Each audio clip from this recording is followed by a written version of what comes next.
B. Me, 19. B. Brazilian. Just graduated high school and had to serve a year on the military. Went home after a year. Spent 2 months at home being a NEET. Got my shit together, and started studying for getting into a university and started working out. At the gym, I met with some cool people. Amanda, Fabio and Chago. We used to talk a lot about stuff like politics and religion. At the time I considered myself an atheist. Fabio was agnostic. Amanda was of a different religion called Amanda. And Chago was a Catholic. We started hanging out outside of the gym. When I wasn't studying I was probably hanging out with one or all of them. We started talking more and more about religions, spirits and demons. At the time I got a lot into the paranormal stuff, and started researching and believing in it a bit. The others were doing the same, but Chago started getting into some Gosha stuff. Now, to put it simple, Gosha is a form of dark magic. Summoning or convincing demons to do your bidding. Pretty heavy shit, with altars and sacrifices. One day I went to Chago's house for getting some stuff I forgot with him the last night. He invited me in, telling me he had to show me something. Got in his home, and he points me to a massive book with hardcover. It's a grimoire. He bought a fucking used grimoire off the internet. What the fuck are you going to do with it? Well, anon, I was thinking that after some study we four could go mess with it. The pages were full of symbols I really couldn't read, along with drawings of circles and pentagrams. We might be able to summon spirits with it. Cool. When I got home, a quick search and I found out Gosha is used to summon demons. Called Chago immediately. Dude, this thing summons demons, not spirits. I know, but as long as we follow the rules I think it will be safe. Sure. 5 days from there Chago approached us. Said he had a plan to summon something for testing. Amanda didn't like the idea one bit. Said that we could get hurt by using that thing. We eventually convinced her. First we needed what Chago called a heavy spiritual place. There was a highway near the outskirts of my city, with a very bad curve. A lot of people died by car accidents there. Near the curve there was a small forest area. We decided we would do it there. We got in Chago's car Saturday at around 3 p.m. When I got into the back seat, I heard something moving on the trunk. I tried ignoring, but when we were close to the place I finally asked him, "What's in the truck?" "You will see." We arrived at the place, parked the car near the highway and walked to a clearing in the woods. Me, Fabio and Amanda sat on the middle and started talking. Meanwhile Chago got 2 big plastic bags from the trunk. As soon as one of the plastic bags landed on the clearing, I recognized what was moving inside the trunk. A live chicken was in one of the bags. Fabio immediately asked him, "What the hell? Are you going to kill it?" "Yes, and we will need its blood. We will test a summoning called Ganigm." Note: it's against my current philosophy to describe the exact ritual, but I'll do my best for the story to make sense. So Chago started making 2 circles using chalk, one in the middle of the clearing, and another near the trees. In the circle of the middle he made a massive pentagram. He made some symbols in the other circle. Placed a small altar near one of the circles. He called me for helping him with the chicken. We decapitated the chicken and drained the blood in a vial. We also had to pour gas on the dead animal and set it on fire. Then we tied a small rope at one of the feet of the chicken and tied the thing to one of the trees, in a way that the chicken was still on the ground. The vial with the blood was placed on the altar along with some other stuff. By this point it was already dark, but we had flashlights and an oil lamp that Chago had. We turned off all the flashlights, let only the oil lamp on, and we all sat on the middle of the circle with the pentagram. We all held hands and Chago started chanting an incantation. The enchantment was going louder at each repetition. Until all of a sudden, everything went silent. Chago stopped chanting, but the wind and the crickets also stopped. It's like someone just turned the volume of the world down. I started getting chills down my spine. The air got colder, and I could see my breath. Suddenly a noise. A dragging noise like something was being dragged on the dirt. Horrified, we all looked at the carcass of the chicken. It was moving, trying to stand up but quickly falling back to the ground, and slowly repeating this process. I could feel Amanda's hand shaking and Fabio's hand sweating. I was shaking too. Chago had a wide-eyed expression, like he couldn't believe it himself. Chago told us before never to leave the circle, so we had to resist the urge to just run away. Amanda started crying, and quietly asked Chago, "Please, can you make it stop?" "I can't, it says in the book that it will stop by itself." So I asked him, "How long will it last?" "It doesn't say." Some moments later, what looked like an eternity for me, the chicken stopped moving. I was still feeling cold, like there was something wrong. The air was still and there was no noise. Suddenly, a small pure white rabbit approaches the circle. Amanda started crying more loudly as soon as she sees it. The rabbit was circling around the circle, never getting inside it. I was at my limit there. Looking at it felt really wrong, like something was pushing my eyes away from the rabbit. Then Amanda said, "It's not a rabbit." Fabio immediately asked her, "What do you mean?" Amanda just shook her head, sobbing. Then the rabbit got away slowly. The feeling of dread was still strong. No noises around and still really cold. We started hearing thumping noises near the clearing. Then a horse showed up at the edge of the clearing. When I looked at it, my heart dropped. I couldn't see its eyes. It wasn't like it had no eyes, but like there was some darkness that wouldn't let me see them. Amanda was with her head down, eyes closed. When she finally looked at it, she immediately released Chago's hand and covered her mouth. She then fell to the ground and started shaking violently. Me and Fabio tried to get her, and Chago said, "Don't leave the circle." Fortunately, Amanda did not get out of the circle and we could restrain her. She finally stopped shaking, but was unconscious. We looked and the horse was still there. It didn't move at all, even with the commotion. It was there, just looking at us. After some time it finally turned and went away.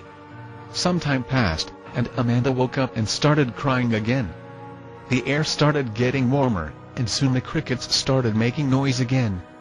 Chago finally said, "I think it's safe." We stood up, and after salting ourselves we ran to the car. It was around 4 in the morning already. We all slept in Fabio's place that night, since no one really wanted to be alone. Amanda later told us that the rabbit for her was just a rabbit corpse, with its neck broken, and very wounded. And the horse, she said she didn't see a regular horse, but a heavily wounded one, with red glowing eyes. And then she passed out. After that, Chago stopped hanging out with us. I started having heavy nightmares, in which I would wake up screaming. Fast forward 2 months. Having heavy nightmares after last time. Started sleeping less and less.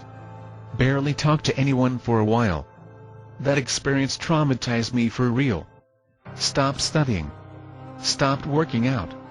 Started falling into depression. One day doorbell rings.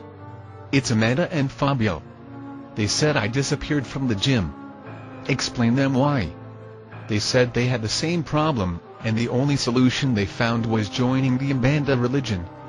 I disliked the idea at first.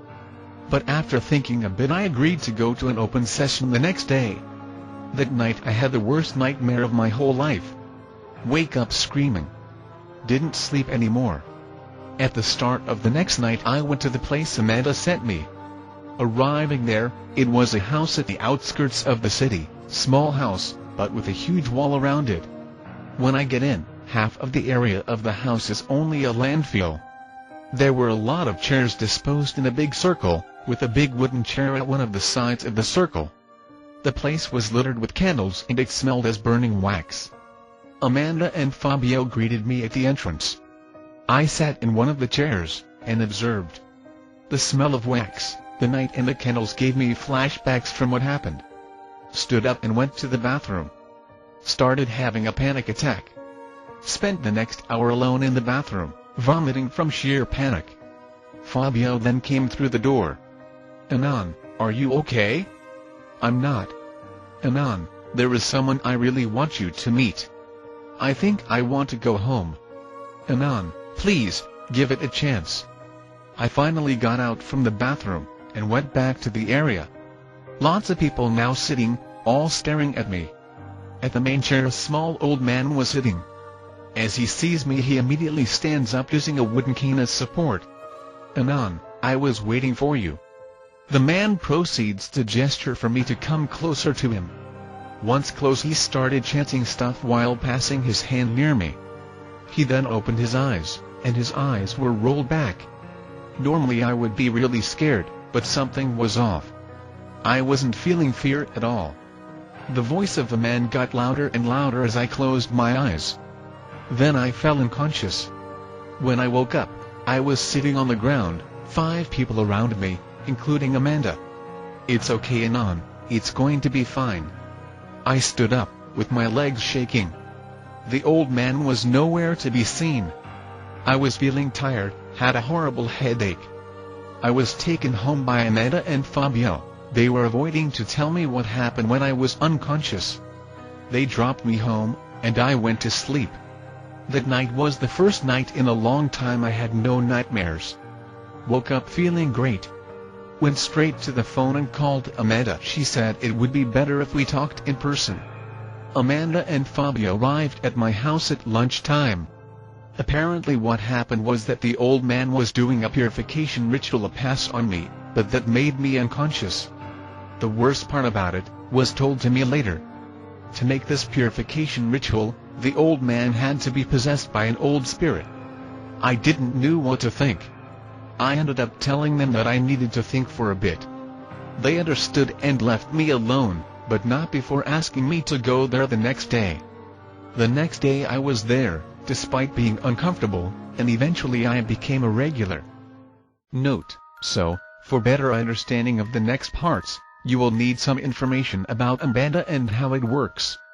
Some of the most relevant topics I will cover here. Amanda believes in God. Believes in the devil and its demons.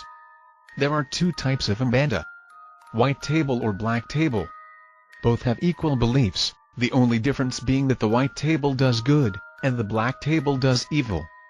Believes in exus.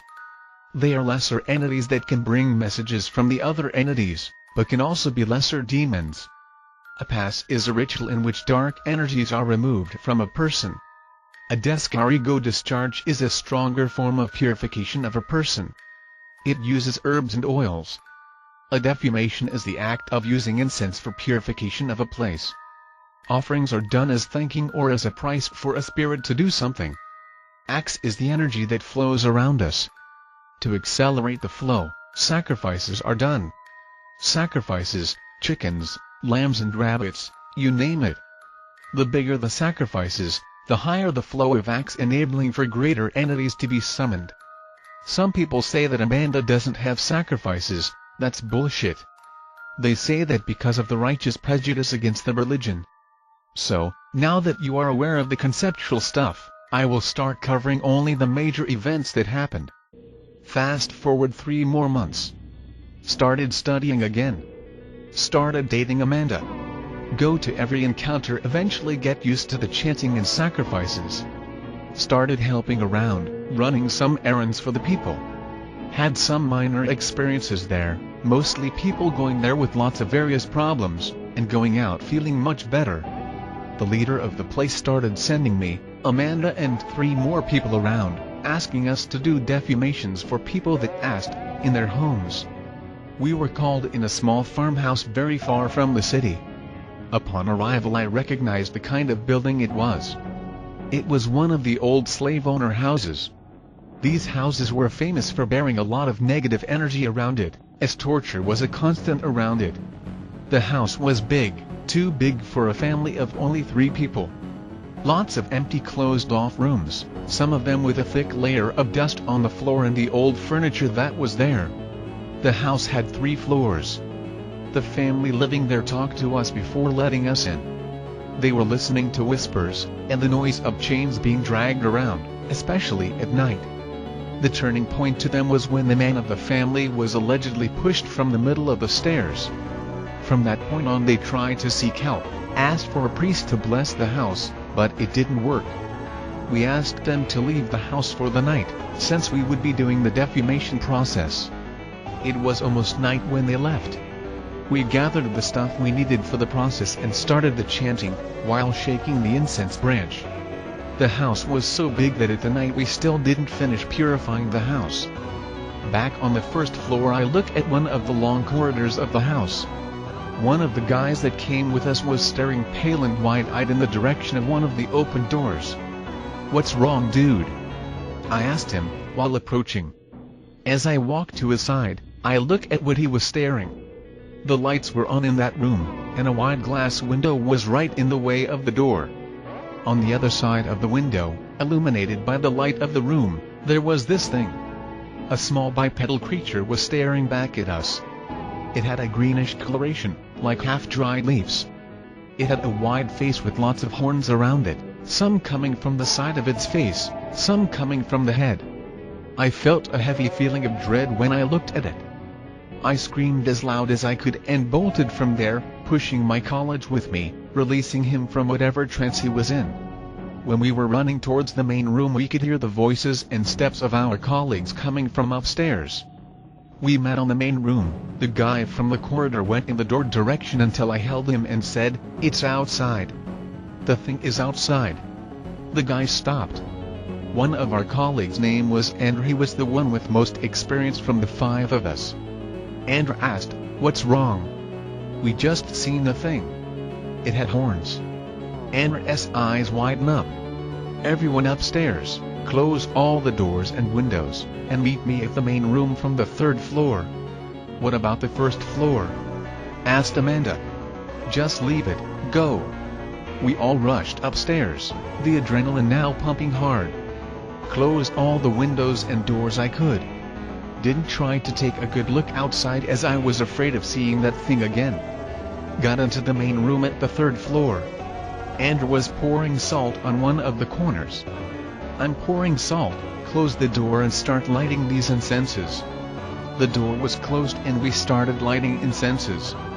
Andrew then threw some salt at each one of us and himself.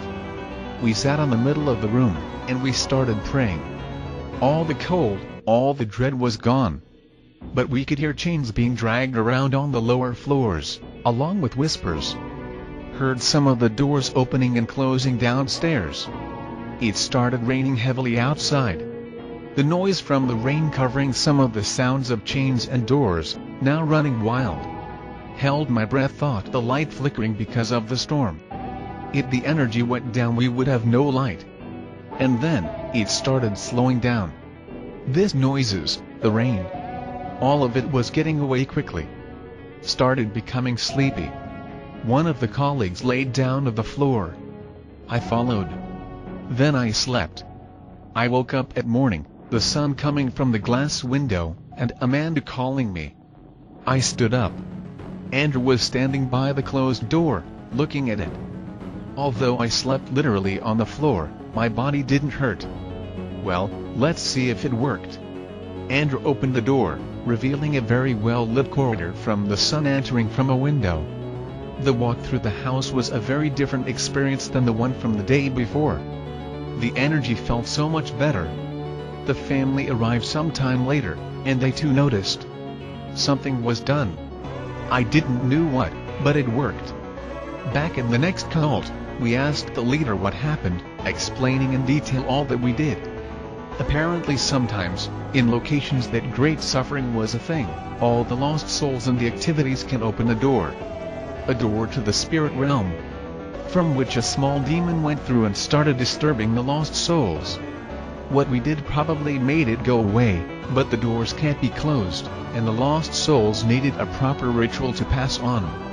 I felt bad for the family, but the leader told us that they would be fine, and that he would talk to them so they could free the souls trapped there. Fast forward 3 more months. Me. Got approved at university. Will start engineering course in 3 months. Really happy. Call Fabio, his new girlfriend, and Amanda for a little celebration. Think for a bit and call Chago too. He wasn't home, so I left a message with his mom. We all went to a pizza restaurant. I was thinking that Chago wouldn't come. Some minutes in and Chago shows up. Haven't seen him in months. Chago looks different. His eyes were different from before, he talked slowly and had the somewhat empty stare. I thought about that, maybe he was tired. Asked what was he up to. He apparently started working as a car salesman. After some time Chago started getting more comfortable and even smiled here and there. Asked him about the grimoire. Suddenly his face gets serious again. What about it, Anon? What came of it? Did you burn it? Why would I do that? It's with me, I'm using it. The table got silent. Chago, didn't we see that thing is dangerous? Anon, we were cocky. We did the stuff all wrong. That's why it did what it did. I'm also taking things slowly this time. Took a deep breath while looking at him. Decided that arguing with him there would be bad, so changed subjects. We went home. Amanda tells me not to hang out with Chago anymore. I agreed. Now, I have a soft spot for those I call friends. Once you were my friend, be sure I would go to hell and back for you. So, I was straight up lying to Amanda. Next days went up as normal. Receive a phone call. Chago's mom. Anon, is Chago there? I hesitated a bit, since we used to cover for each other sometimes. Eventually answer. No, did something happen? Anon, it's been 2 days, I can't find him anywhere. Turned off the phone and immediately called Amanda and Fabio to check if they knew something. Get really worried. At night his mom calls me again. He showed up at an aunt's house in a farm. Maybe he was going through some rough times. She agreed. Hang up the phone and that was it for the night. 5 days later I received a phone call again, this time very early in the morning. Chago's mom again. She tells me that like 3 days ago Chago tried to commit suicide. Took all the pills he could find in the house. He was taken to the hospital and submitted to a colon washing. She asks me if I could spend some days with him and his aunt at his aunt's farm. And bring Amanda and Fabio since we were the only friends that he had. I agreed that I would go, but said I would talk to Amanda and Fabio. Meet Fabio later at the gym. Explain him the situation. Anon, I wish the best of luck for him, but I can't go. Why? I will be a bouncer at a party tomorrow, I can't. How about going later, on the other day? We will see. Anon. Knowing Fabio, that was a no. Now I only had to talk to Amanda. Next I went to Amanda's house. She said absolutely no. Started a huge argument about me going alone. Go home really angry. Was going anyway. That night she calls me and says it's okay, but I got to call her every day. Sure. Next day morning, I get in my car and drive about 40 minutes to a house in the middle of nowhere. The house was surrounded by a barbed wire fence, with a big wooden gate on the front. Aunt Maria answers the door. Smiles as tells me to get in. The house was dusty and a bit dirty. What you would expect from a farmhouse. I was greeted by a yellow and orange cat at the entrance. The cat just stared at me. Typical cat. Found Chago sitting at an old sofa watching TV. Blank stare. Chago, how is it going, dude? Chago turns to me, forces a smile and greets me. Spent the rest of the day watching TV, talking and playing with the cat, that seemed to like me. I didn't ask him anything about the Gosha stuff nor about his attempt. I figured that if he wanted to talk about it he would bring it up. Close to dinner time I volunteered to make the dinner. Started preparing some stuff. Meanwhile Maria and Chago were sitting at a table in the kitchen. Then I grabbed an egg. I was going to make scrambled eggs. Chago? I heard Maria calling him, and I could feel the fear in her voice. Looked at him. He had his eyes bloodshot on the egg. His face was like one of a psycho. Wide eyes, teeth showing, shut. Chago? This time I called him. He shook his head and his face was back to normal. I ended up brushing it off as his own problems. He must be into some heavy medication. I finished making dinner. Ate a lot. Chago and Maria also ate. While at dinner, Maria asked about my religion. I told her I was into Umbanda. She asks if I know about purification of places and stuff like that. Asks me if I would do it to the house, said it would be good for Chago, renewing the air. I agreed but asked her about the herbs I would need to perform a fumigation. She replied that she probably had all of them planted somewhere on the backyard. Okay. Later Chago and Maria stood up and left. Got their plates for washing it. Noticed Chago didn't touch his scrambled eggs. Made nothing of it. That night I was sleeping and had a very bad dream. I dreamed that something went into my room and started poking my back. It was evil. I could feel it feeling happy as I suffered through my sleep. I made myself wake up. Felt I was shaking on the bed. My back muscle was having spasms. Nothing on the room. Pray a bit and go back to sleep. The next day I woke up feeling good. Chago was watching TV again. Maria was nowhere to be seen. I talked to Chago a bit, and sometime later Maria came through the door carrying a plastic bag. She found the herbs on the backyard. I prepared for the ceremony. Made an incense roll with the herbs, asked for Maria and Chago to leave for a while. Start blessing the place. Finish quickly since it's not a big house. After some minutes they walk in. Chago got silent, and spoke rarely the rest of the afternoon. An ugly storm was brewing on the horizon. Later in the day Maria asked about the cat. Since the purification the cat disappeared. Maybe the smell annoyed him. Sure, that might be it. Night falls and the rain starts pouring. The rain is very strong, and the energy goes out. Aunt Maria was prepared. She had emergency lights in every room. After dinner I went to the bathroom to brush my teeth. The mirror of the bathroom could see the main corridor of the house. As I was brushing my teeth I had to spit, and when I looked at the bathroom mirror again, at the corridor, Chago was there. Same eyes from before. Same expression from before. Staring right at me. I felt a large chill going on my spine. Chago? You? He answered, his voice hisped. Hear sounds of steps. His aunt appears behind him, eyes widen with fear. Chago. What are you doing? She screamed. Chago looked at her, released an inhumanly loud scream and started punching on the wall. The house wall shaking with the strength of the punches. Then Chago turns to her. Walks on her direction. Chago. He passes by her, going outside. Aunt Maria breaks down crying. I was still shaking from the deal. He is outside. Please. She said to me. I understood. Still on pajamas I grabbed a lantern. I will see what I can do. Stay inside.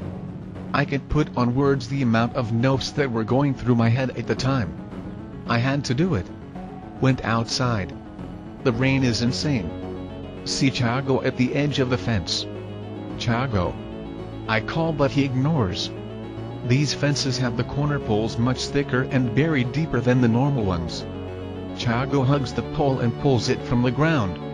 The rest of that side of the fence goes out with it. He keeps walking straight after throwing the pole and fence behind him. I keep following him on the rain. Started running and stopped in front of him. Chago. Listen to me. He stares at me. Looks to the edge of the woods. He points to the woods. Look there, look at that shit. He says, while angry. I look. A black thing was at the edge of the woods. It was humanoid, had a black wet skin, and it was on all fours, but it was like if it had its belly up. The thing had its head twisted. It had big completely white eyes. A big open mouth with lots of sharp white teeth. Got paralyzed from fear. Hear Aunt Maria screaming at distance. I start moving again and look away from the thing. Chago. Let's go home. Look at that. He replied angry. Started pushing him with all my might. It was like he was welded in place. Just fucking ignore it. All of a sudden Chago's body went limp. We went straight to the mud as I was making a lot of strength. I tried to stand up the best I could while dragging Chago with me. Got near the house and Aunt Maria came running on the rain. She helped me dragging Chago in. Part of the outside roof of the house had fallen down because of the wind. We went in the house. Get me salt. Aunt Maria ran to the kitchen while I dragged Chago into one of the rooms. She came with a pot of salt. Asked her to sit down and pray. Salt the corners and ourselves. Sit on the middle and started praying. Spend rest of the night praying. At morning at first light Chago wakes up. Vomits a dark liquid. Aunt Maria starts crying. Let's go, you got to take him to the hospital. The rain had stopped a bit. Put Chago and Maria at the back of my car. Get on the front seat and floor it. Get to city and to a hospital. Maria calls his mom and quick enough she was there. I was waiting at the hospital's reception. When she got in, Maria tried to talk to her. Chago's mom looks at me, sees me all dirty and with various cuts. Starts crying. Wait there for a while. Chago's mom gets news from the doctor that he would have to stay for at least 1 or 2 nights. Looks at Maria and asks if she could get some of his clothes at home. Maria signals for me. Asks me if I could get his clothes with her. Sure. I got to Chago's house with Maria. When we got there I went straight to his room and started searching on his stuff. Found the old grimoire. This book is the reason. She looks at me and at the book. And then nods. Don't worry, I will give an end to it. Fast forward some days. Chago got better and went to the Umbanda. There was one big session of discharge done at him. I didn't watch it. They say he reacted violently. Lots of sacrifices were done that night. Apparently by trying some of the rituals he got himself cursed and possessed by a lesser demon. And that was what I saw.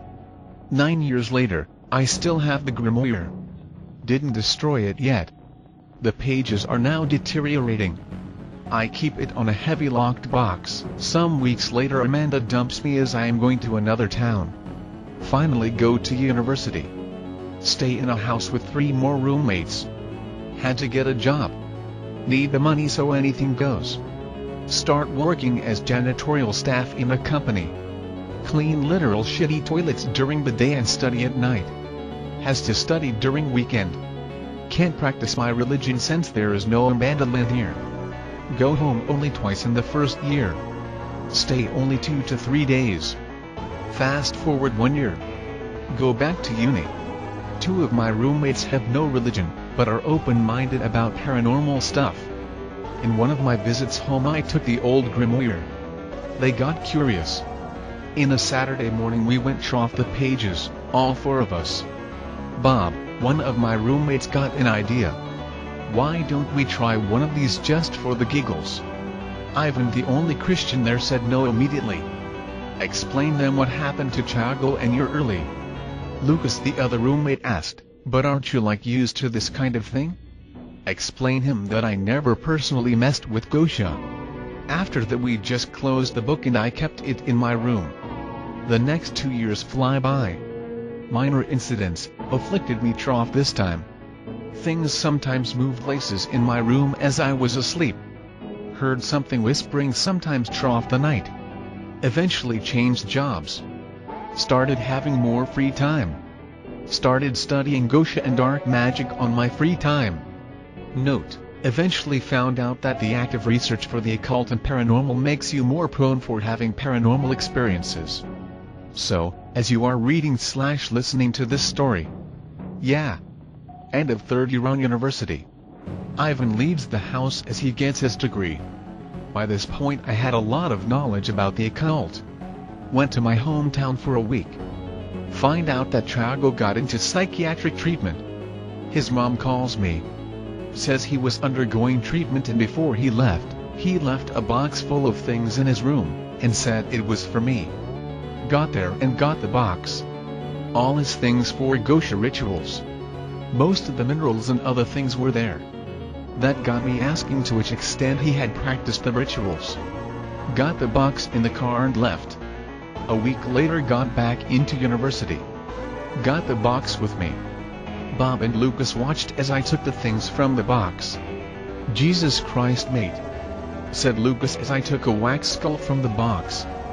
Bob was silent while messing with some citrine crystals. "Well, Anon, now that Ivan isn't here anymore, do you think we can try some of these rituals?" "I don't know, I still don't feel safe to do anything." "Are you sure, Anon?" "I mean, we can try a simple one." After thinking a bit, I decided that it wasn't a good idea. Left some of the objects around my room as decoration. Others I kept inside the box. 2 weeks later of constant asking from Lucas and Bob, I finally decided we would try. By this time we were at the end of January, and summer was on its peak. Next Saturday morning we drove to nearby woods so we could do the ritual. First we set up a goal: making Bob lose his virginity. Anon, "So, we are going to summon a demon so Bob can get laid?" I laughed. "Exactly. Bob wasn't good with women at all. Severe lack of social skills made him into a 21-year-old virgin. It didn't help that he would spend half of the day high as a kite." Looking back now, given the results of the ritual, that was a silly thing to ask. Prepared the ritual. As night fell we gathered inside the pentagram circle so we could begin the incantation. We would summon Sar. As we started the ritual absolutely nothing happened. Tried different chanting, tunics on or off, but absolutely nothing happened. As 3 a.m. began approaching we decided to call it a day. "Maybe it worked, Anon?" said Bob. "I don't think so. We would have felt something." We went home. Next Monday, I woke up and went to work. On this job, as I was a trainee, I would get out early sometimes. Got out and went straight to university. Not for the classes but for the library. I was gathering all the books I could find on Gosha, until an old book caught my attention. Went through some of the pages of the book. Recognized the Crowleyan literature from some of the pages. Got the book and went back to class. As I got home, that night I did not sleep. I spent the whole night writing things from this book into Chago's old grimoire. Found out from that book, that entity could only be summoned in some days of the next month. The next day, at night, I finally met with my roommates and told them what I found. "So Anon, all that we have to do is do the thing again in some weeks?" Bob asked. "Yes. We will go back there and do it again." But then Lucas protested. "Listen, Anon, first time I went there because I thought it would be funny. But to be fair, I don't even know if that thing works.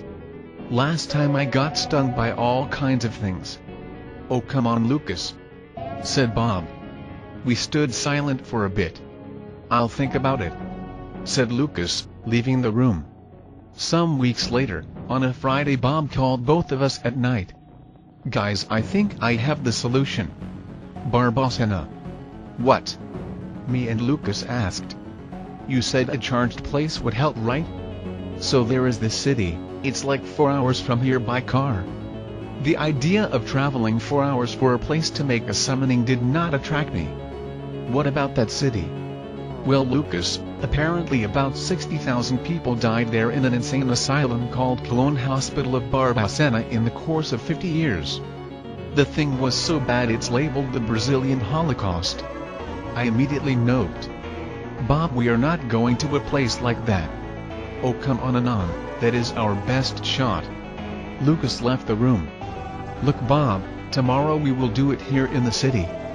Traveling is out of question." He agreed with his head. Saturday afternoon comes. "Lucas, let's go?" He sits on the sofa. "Anon, I really don't want to go there. How about we do it here?" "Here?"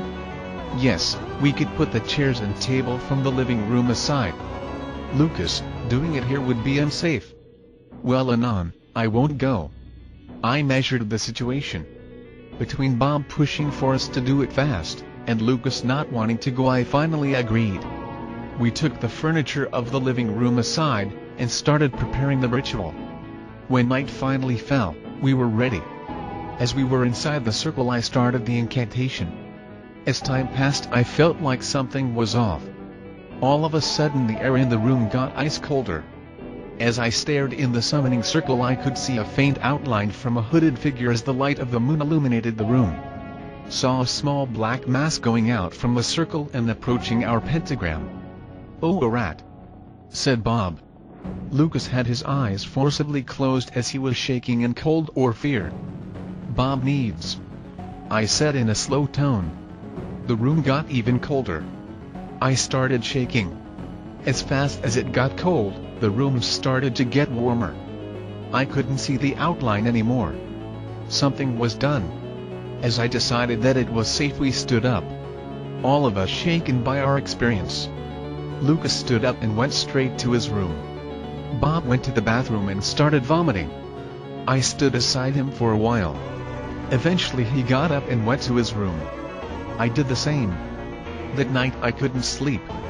Noises and whispers came from the rooms outside. Near 3 a.m. it all stopped. As morning came, we met up at the living room. Although me and Lucas couldn't sleep, and could clearly hear the chairs being dragged around, they were exactly where we left. Bob said he was feeling pain on his back. Took his shirt off. 3 massive scratches on his back. Claw marks. We put the chairs and table back in place. Erased the circles and rooms. We 3 sat on the living room. Horrified. In dead silence. At night I couldn't sleep well. Woke up screaming 3 times that night.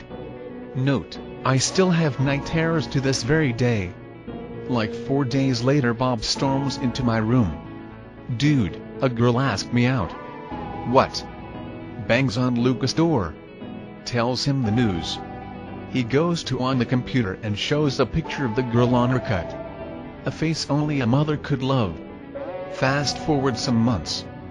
Bob was now promiscuous. Some of his adventures led into some of the funniest stories. Some of them which I will tell another time. On a Saturday morning the doorbell rings. I go for it. A large girl is at the door. As she sees me she smiles. Her teeth are all over her mouth. "Is Bob there?" "Wait, let me check." I went inside.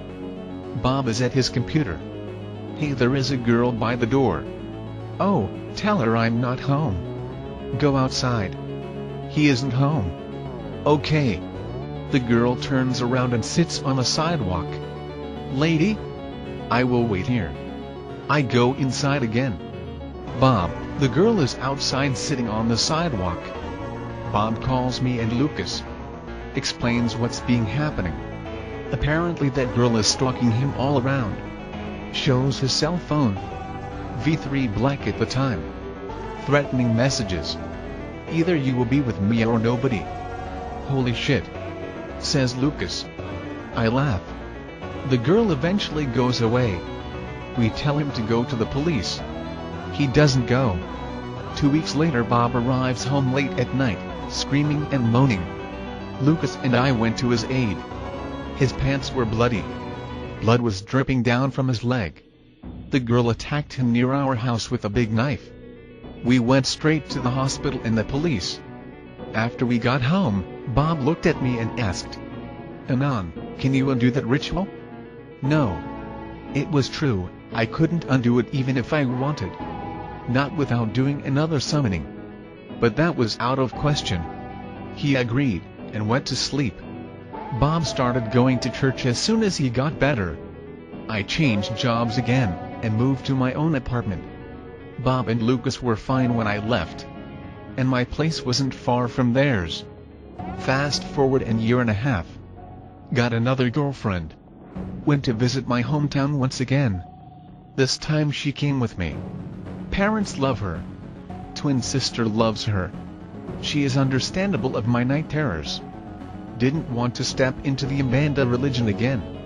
Had no religion once again. Some days later. Still in hometown. Me and girlfriend were coming home from a friend's house. Small town, so we went on foot. At the distance, in the middle of an empty road, I see some lights. The white lights of the street didn't light it very well. We got closer. Various offerings on the road. 2 chickens and a lamb dead near the sidewalk. Various bottles of alcohol and black candles. A guy with a black shirt was standing near it. As we approached, he looked at us. His eyes were all black. As he looked, he smiled. An unnatural smile that deformed his whole face. Never met that man before. "Hi Anand," he said in a guttural voice. My girlfriend screamed and started to run. I ran right after her, the fear pumping adrenaline in my muscles. We finally got to my mom's house. Girlfriend broke down crying. After she calmed down, I started telling her all that I knew about dark magic and stuff. I had to describe all of the same experiences I described in the stories and more. Came clean with her. She just stood there, listening. After all was said, she said it was okay. We talked for hours that day. When we went back to university, the next day we started going to church. Fast forward to today. Still with girlfriend. Live in hometown with her. Go to Catholic church every Sunday. The nightmares didn't stop, but slowed down a lot. Overall, I'm happy. There are things out there, Anons. Things we better not mess with. Things from other planes of existence. Stay away from them. I want to thank Keque and all of you for the opportunity of telling these stories. Stay safe, and God bless you.